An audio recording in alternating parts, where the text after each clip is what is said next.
প্রিয় দর্শক, আসসালামু আলাইকুম। কোর ভিশন ফাউন্ডেশনের উদ্যোক্তা উন্নয়ন কার্যক্রম ভিশন ফর সাকসেসে স্বাগতম। দর্শক, সফলতা আমাদের সবার কাম্য। প্রতিটি ক্ষেত্রে আমরা এর জন্য করছি প্রতিযোগিতা, কিন্তু সফলতার সংজ্ঞা কি, এর মাপকাঠি কি আমরা জানি? সম্পদ, নাম, ক্ষমতা পেলেই কি আমি সফল? কোরআন ও সুন্নাহর আলোকে এইসব প্রশ্নের উত্তর খুঁজতেই কোর ভিশন ফাউন্ডেশনের উদ্যোক্তা উন্নয়ন কার্যক্রম ভিশন ফর সাকসেস। আমরা আলোচনা করছিলাম গত এপিসোডে জাকাত management in Islam. We'll continue today. Also, here with us, Imam Shamsi Ali, Director, Jamaica Muslim Center. Assalamu alaikum. How are you? Good, alhamdulillah. So, last episode we are discussing about the importance of zakat, and so my question first is what is the calculation of zakat? How? The zakat has two requirements to be considered obligatory. Number one, it reaches what we call nisab, and that is the minimum amount that you have. And the minimum amount is around 87 a gram of gold. So if you sell this 87 gram of gold, how much money? Let's say maybe 3,000, let's say, or 4,000. So out of these 4,000, give it 2.5%, okay, to the poor people. And of course, there are some specific people mentioned in the Holy Quran that have the right to receive zakat. The second requirement is that there's a hawl, what is called hawl. It means once in a year. Even though there are some scholars say these days that it's not once in a year. The meaning of hawl means there's a certain time that you have income. You calculate your income. So even if you have monthly salary, and monthly salaries each month has already the amount that you need to give zakat, then you can give it. Because maybe at the end of the year we're going to finish the money and you don't have a chance to give zakat. So there are some opinions about that. But still the majority says it's just once in a year.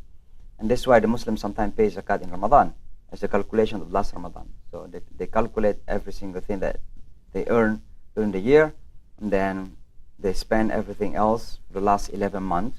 And whatever remains, out of that remaining money that you have, that's what you give, 2.5%. So nisab, I have to hold the whole year, that amount? No, it's just what is left.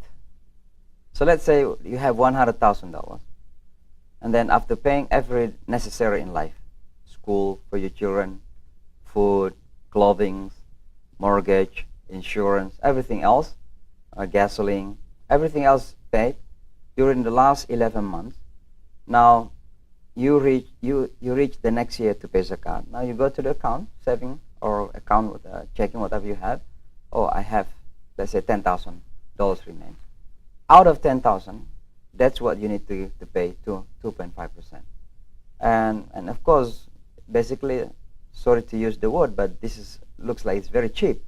You know, if the Muslim only pays zakat, it's very cheap, because sometimes even if you have $1 million, the more you have money, sometimes the more you feel a lot of needs, and that is fine, absolutely fine. You have $100, $1 million, you can go for vacation, you can go whatever, and at the end of the year you find, you have only 20,000 remain.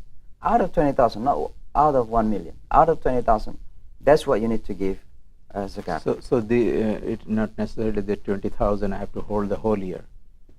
Say again? The surplus 20,000 I have to be in all 12 months, or in a particular month.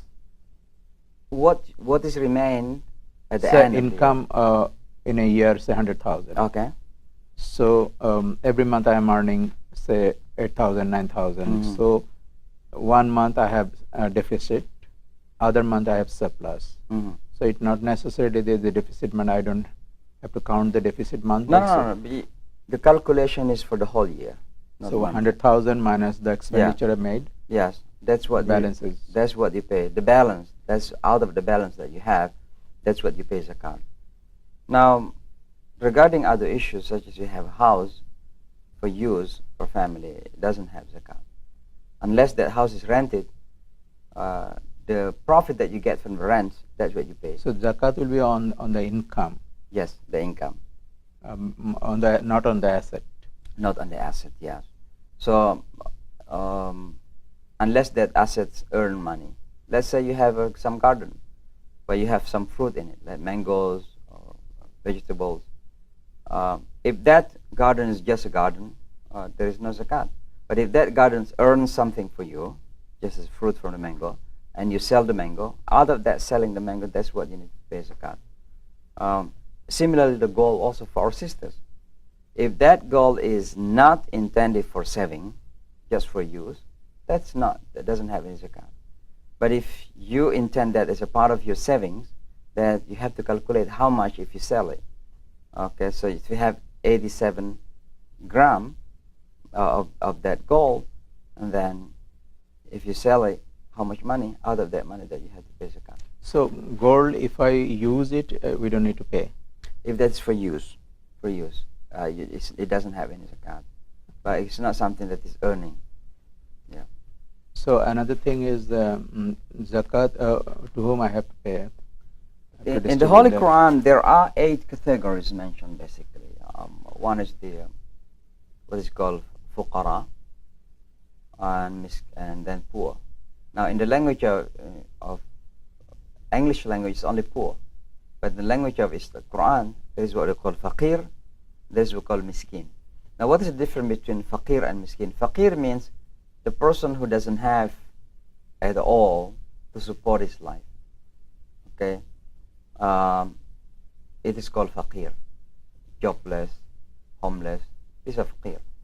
But miskin, those who have income, but his income is not sufficient enough to fulfill his life, his need in life. That is called miskin.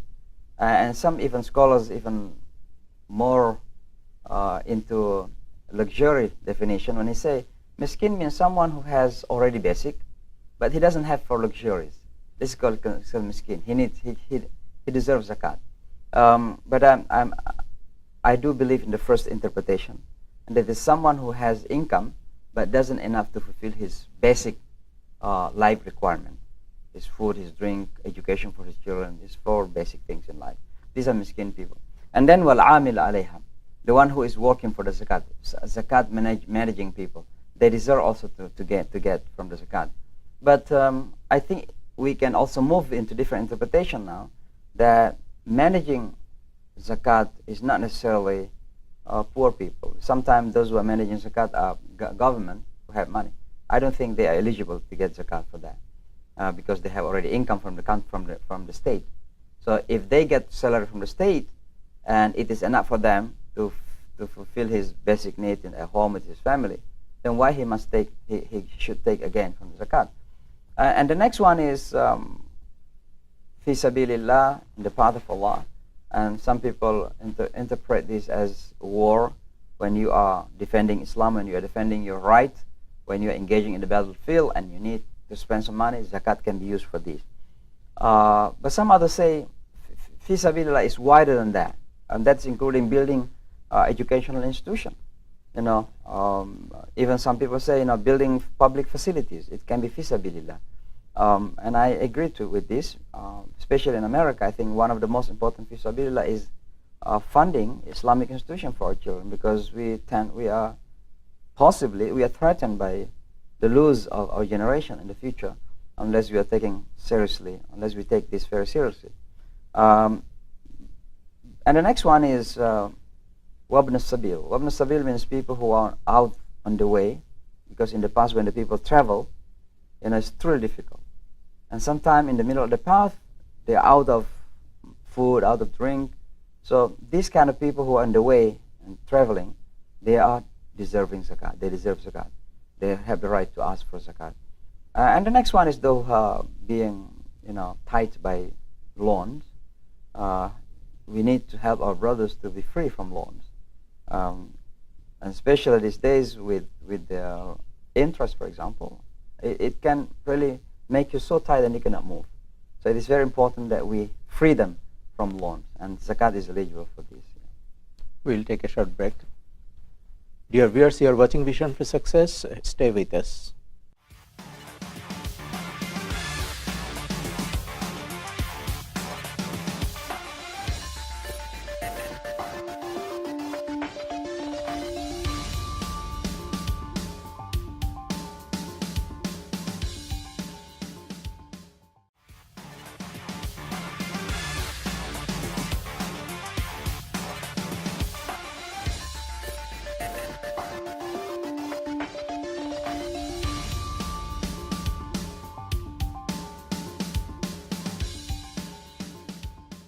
Dear viewers, welcome back. You are watching Vision for Success. We are discussing Zakat management in Islam. Here with us Imam Shamsi Ali.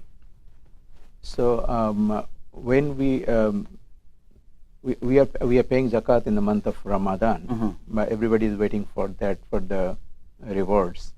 But if somebody needs in other month, Yes, zakat is supposedly not only to be paid in the month of Ramadan, and there is no such rules in Islam that you have to pay it in the month of Ramadan. It is just because the people think that it's easy to remember. You know, you paid the month of Ramadan last year, so again the month of Ramadan this year, so easy to remember.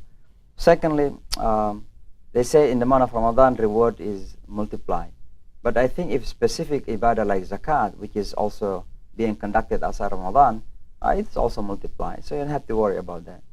But my point is zakat basically is not only, and it is very crucial, and sometimes Muslims understand in this way, that zakat is go to the poor on the street, just give you and they can eat. You know, for me, zakat can be utilized, more effective than that. And that is gathering the zakat and think about how to invest this zakat, of course in the halal way, so that this investment can be built for factories, can be built for whatever, so that the people around us can be empowered economically. I think we need to rethink the way we manage zakat. The zakat is not only directly given to the poor, they can buy some food, sandwich and eat, but I think how to manage this to generate more income for our society, for our community. Because truly, if zakat is properly managed worldwide in the Muslim lands, with the rich Muslims, it is quite enough to fight against poverty, not only in the Muslim lands, but also worldwide. I think Muslims can defeat World Bank and IMF, if zakat accumulation can be utilized and can be managed properly. I'm sure a lot of poverty problems in the Muslim lands can be solved in 1 and 2 days. And the mosque and other institutions, they can collect zakat, they can take some initiatives to do business and other, or promoting and exploring the business. Yeah, as long as that business is intended to empower the poor people. So instead of directly giving them the money, they use it temporarily, just buying some food and finish, and then they are coming back again to the poverty. They remain poor. They remain poor. That money can be kept and open up opportunity so that these poor people can have opportunity to work, can have opportunity to generate income. That one is better than just giving him money to buy food. I think we can rethink this in the Muslim community. But unfortunately, the conventional understanding, the orthodoxy understanding of zakat is just taking money from the rich, give it to the poor, buying the food, and they remain poor. And that is not basically the intention of zakat. The same people are taking zakat every year. Yeah, the same. And that is not the intention of zakat. Why Allah subhanahu wa ta'ala revealed zakat in the Quran, so that you have to pay zakat? The intention is so that you can free them from poverty. You can free the poor people from poverty. And that is what is the meaning of wafir riqab, means when someone is on loan, free them. And the poor people just looks like they have a lot of loan for themselves because they need to eat. So we have to free them. How to free them? Empower them economically. So zakat can be given to non-Muslims? No. Consensusly, because zakat is a part of pillars of Islam, rituals. So according to the Muslim scholars, that zakat is primarily intended to the Muslims poor. Unless no more, and then other purposes, because you can also use it for fisabilillah, in the path of Allah, building schools and others. While you building school, possibly also non-Muslim can have some. But you cannot give it directly to the poor because of the nature of zakat, which is ritual. Just equivalent to the salat itself. But in Islam, zakat is not the only thing that we can do. There's charity, sadaqah. There is nafaqah, infaq. All these can be utilized for our non-Muslim friends who are in need. And the reason behind that, because Islam is kindness. It's about rahmah. It's about mercy.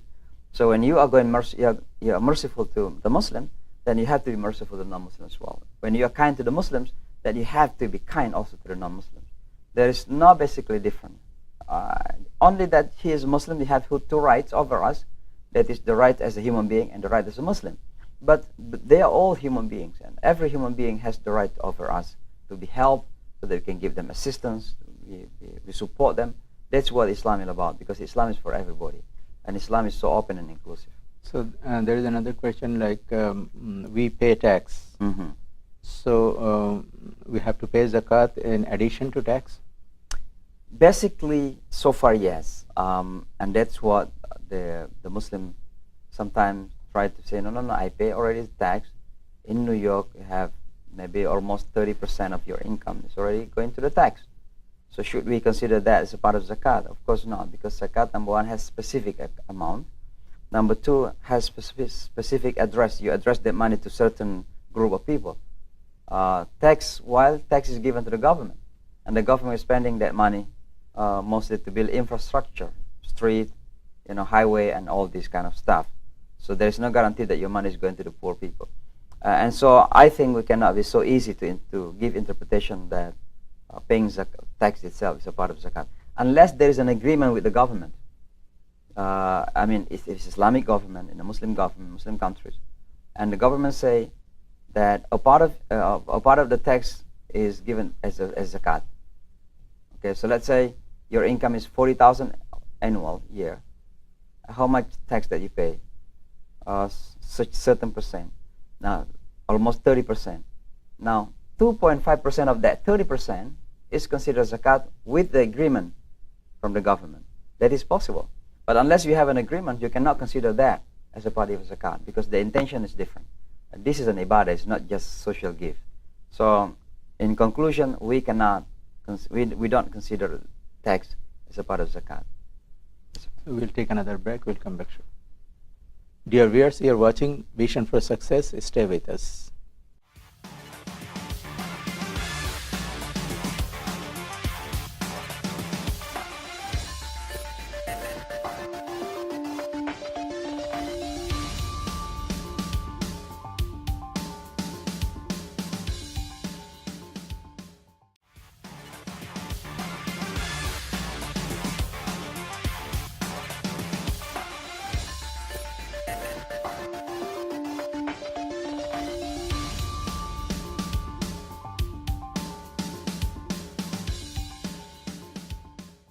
Dear viewers, welcome back. You're watching Vision for Success. Here with us, Imam Shamsi Ali. We are discussing Zakat management in Islam. So you were talking about that you held a conference 2 years back on Zakat management. And yes. Is there any initiative to organize Zakat here in US? Yes, of course. There are some Muslim charity organizations, like Islamic Relief, ICNA Relief, Helping Hand, and many others, Zakat Foundation, and all these are doing zakat around. But unfortunately, there is no so far networking of zakat organizer or manager in the United States. So when you organize, it's not just the United States conference; it was the worldwide conference. We had participants from Bosnia, from Nigeria, from India, from Pakistan. I think Bangladesh also. We had someone came. We have some from the Middle East, from Indonesia, Malaysia. And this is the second conference on Zakat World Forum. And so Nusantara Foundation, my foundation, basically hosted that because they wanted to show something in the midst of capital world. New York is known as the center of capitalism, and they wanted to bring zakat into New York. And so we talk about how best practice in managing zakat. And it's a lot of discussion, but unfortunately I think it was still in the process of ideas, opinions, not implementation. Indonesia is a very large Muslim country, for example. We have over 200 million Muslims in the country. Quite a lot of rich people. But zakat is less than what the Malaysian people give, because Malaysian people has more commitment to give zakat. Similarly in India, Muslims are giving more zakat, and zakat in India have been utilized for poor people in the Muslim communities. So I think in our third conference in India this coming October, we're going to talk more about how to collect it, and the ideas of developing zakat, not only to giving directly to the poor, but to developing, how to build economic institutions, for example, markets, so that people can empower themselves through that market, businesses where that business generate income for the poor, not for the government or for anyone else, but for the poor. We are going to discuss about that. How zakat was managed in the time of Muhammad sallallahu alaihi wasallam and in the time of Sahabis? Particularly, we know about the Hazrat Umar's time. You know, it was managed very simple, of course, because of that is the nature of the time. It is collected by. It is collected by. You know, from the very beginning, there is what we call amilina alayha, the zakat managers. There are some people who are functioning, in a particular, especially to collect and manage. Manage here means in the time of Prophet is just distributing. In the time of Prophet Muhammad sallallahu alaihi wasallam, there is what we call Baytul Mal. Baytul Mal means the place where wealth is accumulated, stored, and when there is an emergency situation, that stored wealth can be generated. And so this is the way in the time of Prophet Muhammad sallallahu alaihi wasallam, because there is no big market, there's no big store, there's no big business opportunities. So it was managed very, very simple. But I think the time changes. Now we are living in the digital world. I think also paying zakat through e-zakat, for example, is very important to develop. People can go and pay zakat through our website. And then also empowering the people through digital ways, also it is possible. And so everything has changed basically. And as long as you don't change the number 2.5%, as long as you don't change its obligation to become not obligation anymore, because we have zakat tax, that is wrong. But as long as you have zakat, how to collect it, how to manage it, how to distribute it, it is something that is, it depends on the time where you live in. So is there any initiative in US, centrally we can collect zakat or something? To be honest with you, I don't see that we have so far here centralized effort, that we have a, let's say, a center where people can accumulate zakat from all Muslims nationwide. Alhamdulillah, we Muslims in America is quite well off. The average income of Muslims are higher than average income of Americans. It means Muslims are richer than average Americans. But I think the zakat is not managed yet professionally, properly. And that's why if you go to the masajid, still people are standing out there begging, which is not appropriate. If the zakat, the masjid management sees them and they're serious about, they will talk to them. That don't ask the people, don't beg the people. Of course, you don't have right to reject the begging, because they have the right to do so. But you can remind them that, you know, we are collecting zakat, we have some fun, but you have to be professional. So if I pay zakat, but not in the right place or right person, is it, do I fulfill my obligation? As long as you don't know. Let's say you give zakat to someone, looks like poor, but in fact he's not a poor. But you don't know. That you fulfill your obligation. What is said here, that your money is not empowering the poor, because it has been given to the wrong person, but you don't know it. And anything that is out of knowledge will not be judged by Allah subhanahu wa ta'ala. But if I give zakat to show it off? Of course, and it's not only zakat, but everything we do in Islam, in terms of ibadah, in terms of amal, anything, must be with sincerity. Zakat is not just social gift. It's not just social thing to do, to give some money. But it's an ibadah to Allah subhanahu wa ta'ala. And when we talk about ibadah, we are talking about sincerity. We are talking about ikhlas that comes from the bottom of your heart. How can we educate Muslim more about zakat and I think the most important, the ulama themselves must understand fully first what does it mean to be zakat, so that they can preach, they can encourage the people, and they can explain the purpose of zakat, that zakat is not only to feed you once or twice a day or 3 times a day, but more importantly to free you from your situation being poor people. And I think if we can deliver this, people will see that this zakat is crucial, important. But more importantly, it is empowering our community. And people are now competing in building communities, in building markets. I think it's a time for us also Muslim to have our own market. I would like to encourage the Muslim to have their own central banks as a Muslim central bank, Muslim IMF, we call it International Muslim Fund, for example, IMF, where Muslims affairs are organized, managed. Where there is a Muslim problem in Myanmar, we can help them through IMF, International Muslim Fund, for example, where we can do that. But unfortunately, I think it's not yet in the minds of many Muslims. So we can build like training and other institution also by zakat. Yes, of course. It is very important to do some training. Training here means zakat management, how to manage zakat, how to collect also zakat, and how to distribute it, zakat. All these need professional management. It's not only just go to the door and ask the people to pay zakat, but you have to know how to calculate that ownership so that you can take or you can. And by the way, the language of the Holy Quran is khudh, take. It means we have to be proactive in collecting zakat. It's not only hoping that Muslim will pay zakat. Like can anybody pay zakat to the to any movement like Muslim Day Muslim Day Parade or something like this? You know, if we take the interpretation of fi sabilillah, the Muslim Day Parade possibly is one of that effort to minimize Islamophobia and to fight against prejudice. So it is really important in America. It is a part of jihad fi sabilillah. Then it is possible. You can pay the zakat so that we can organize it more effectively, efficiently, bigger, in a more professional way. You need money, and that's what is fi sabilillah here in New York City.